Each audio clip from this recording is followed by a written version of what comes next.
If I could go back to my early 20s, I am sure that I'll be richer than I currently am right now.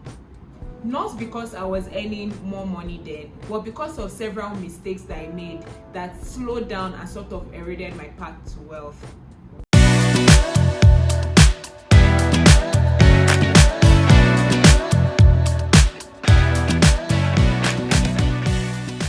Hello guys, welcome back. My name is Margaret Oduwole, your friend in lifestyle and financial affairs. In today's video, I'm going to be sharing 5 money mistakes that I made in my early 20s. Without wasting any more time, let's get right into it. One mistake I made in my early 20s is I literally was living on vibes. I had no single idea of where my money was going. If you've not seen my video on expense tracking, I'll be linking it up here. Do well to watch that video. A lot of us are just stuck in this loop of earning and spending.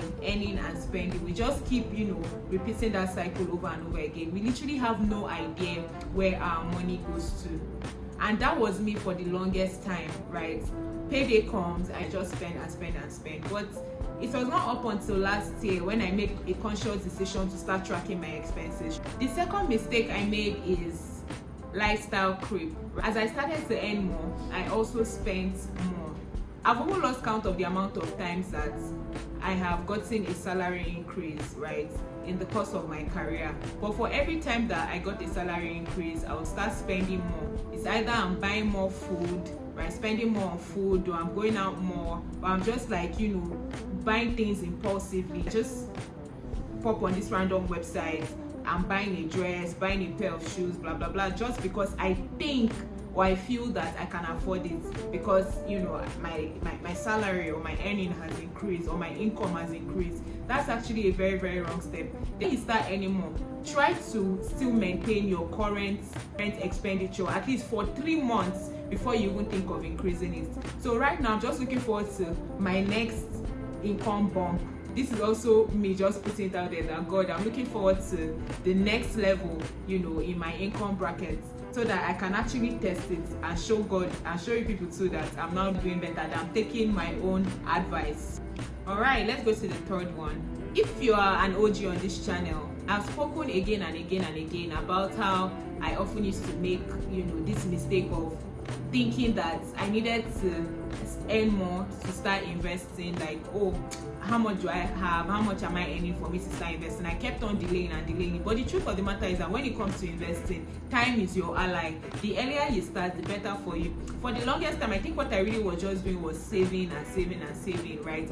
I was not necessarily investing. I started investing at 26. I wasted 5 years, right? 5 years of me just saving money sporadically. I wasn't even consistent, even with the saving. I was just always saving here and there. Sometimes when I think about it, I'm like, wow. Imagine if I started saving 5 years ago. Imagine what that could have done for me. Imagine what that could have done for my portfolio.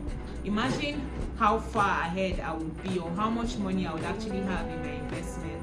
But like I always say, this is a no judgment zone, right? I know better now and I'm doing better. And I really am just pleading to anyone who is watching this video, who is currently maybe in their early 20s, or even if you are like in my age range or you are older, but for some reason you're still delaying, your investment journey. You've not gotten started yet. You just feel like it's something I'll do later.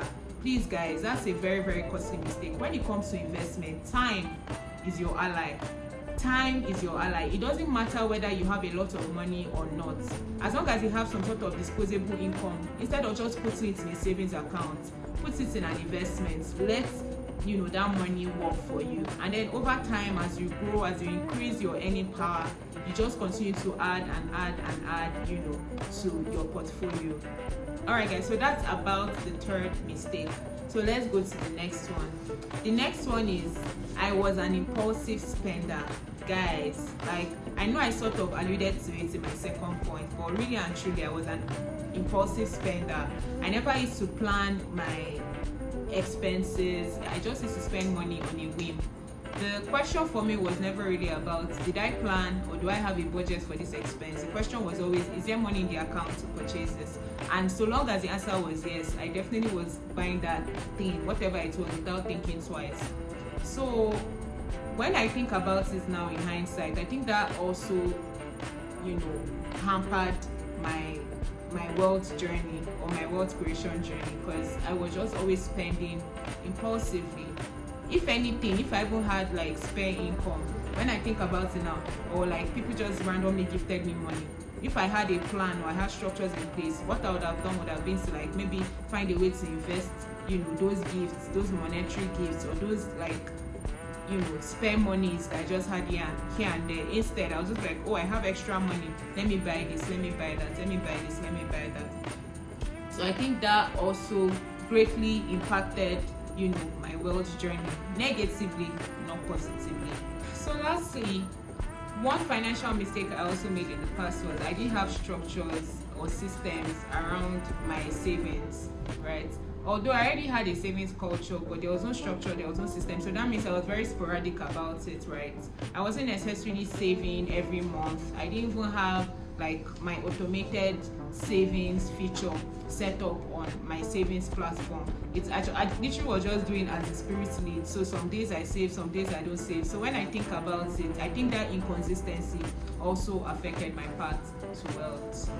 Alright guys, so for me, these are some of like the 5 major mistakes that I believe I have made in the past that have affected my financial growth. And I hope that you've not made any of these mistakes, and if you're currently making it, I hope that this video is able to help you to do some sort of introspection, to review your finances and see how you can do better.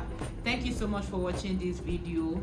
If you enjoyed it, please don't forget to like, don't forget to share, and don't forget to subscribe. Also leave a comment in the comment section and let me know if you're guilty of any of these mistakes. I'll see you in the next one.